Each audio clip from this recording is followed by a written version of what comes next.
हा त्याच्या पुढे जेव्हा इकडे फक्त योग होय हा. बाकी इकडे दोन्ही बाजूला काही एवढा योग होणार नाही.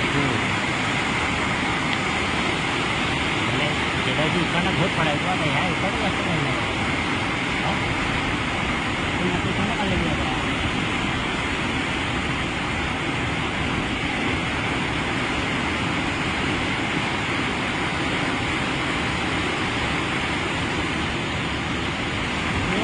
हे 50 येणार. मग झालं गेलो तो